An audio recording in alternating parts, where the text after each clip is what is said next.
All right, this section down the bottom of 151 is a time shift.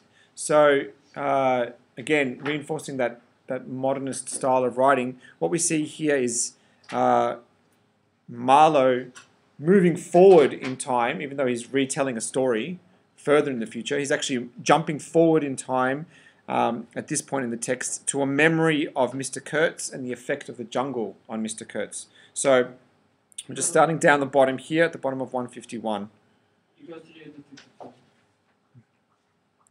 For the moment, that was the dominant thought. There was a sense of extreme disappointment, as though I had found out I had been striving after something altogether without a substance. I couldn't have been more disgusted if I had travelled all this way for the sole purpose of talking with Mr. Kurtz. Talking with. I flung one shoe overboard and became aware that that was exactly what I had been looking forward to, a talk with Kurtz. I had made the strange discovery that I had never imagined him as doing, but discoursing. I didn't say to myself, now I will never see him, or now I will never shake him by the hand, but now I will never hear him. The man presented himself as a voice, not of course that I did not connect with him some sort of action. Hadn't I been told in all the tones of jealousy and admiration that he had collected, bartered, swindled, or stolen more ivory than all the other agents together? That was not the point. The point was in his being a gifted creature, and that of all his gifts, the one that stood out preeminently, that carried with it a sense of real presence, was his ability to talk.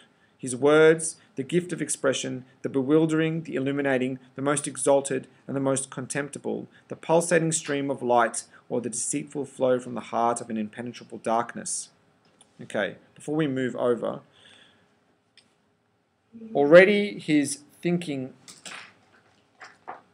of Mr. Kurtz, right?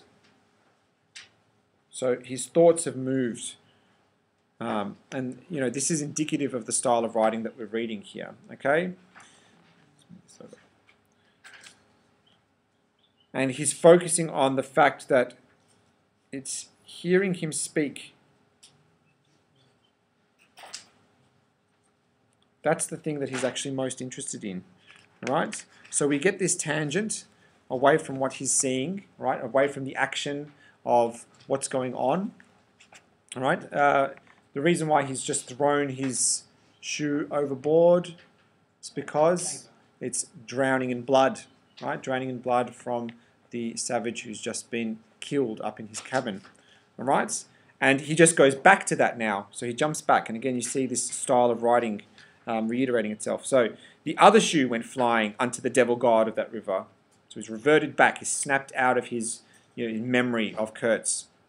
I thought, by Jove, it's all over. We are too late. He has vanished. The gift has vanished. By means of some spear, arrow, or club, I will never hear that chap speak after all. And my sorrow had a startling extravagance of emotion, even such as I had not noticed in the howling sorrow of those savages in the bush. I couldn't have felt more lonely desolation somehow, had I been robbed of a belief or had missed my destiny in life. Why do you sigh in this beastly way, somebody? Absurd? Well, absurd? Good Lord, mustn't a man ever... Here, give me some tobacco. So this is where it can get potentially confusing. He's now jumped out of his memory and back to conversing with the crew on the Nelly.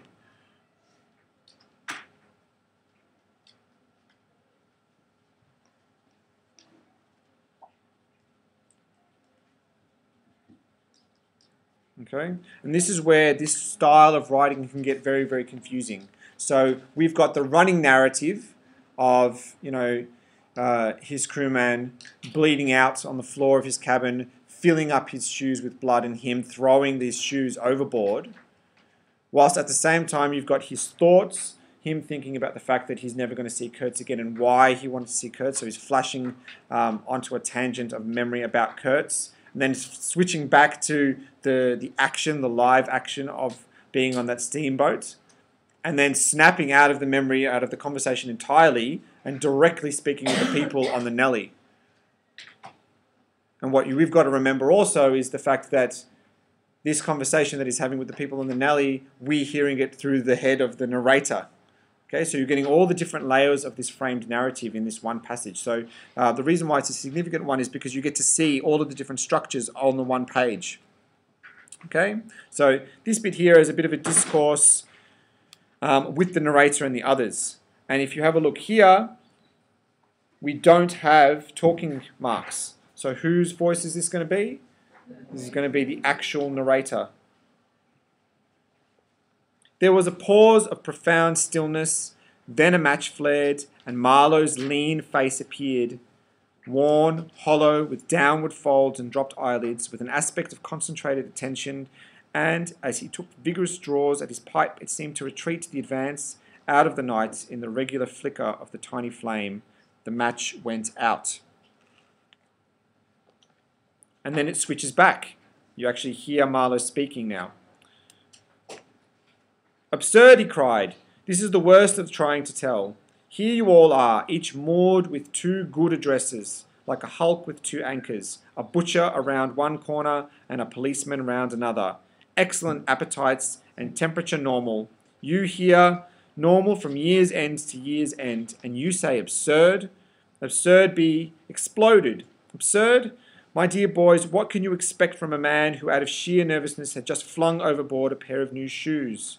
Now I think of it, it is amazing I did not shed tears. I am, upon the whole, proud of my fortitude. I was cut to the quick at the idea of having lost the inestimable privilege of listening to the gifted Kurtz. Of course, I was wrong. The privilege was waiting for me. Oh yes, I heard more than enough, and I was right too. A voice, he was very little more than a voice, and I heard him, it, this voice, other voices. All of them were so little more than voices, and the memory of that time itself lingers around me, impalpable, like a dying vibration of one immense jabber, silly, atrocious, sordid, savage, or simply mean, without any kind of sense. Voices, voices, even the girl herself now. And he was silent for a long time. So, like I said, a really interesting passage to show you the structure of this text, this idea of framed narrative.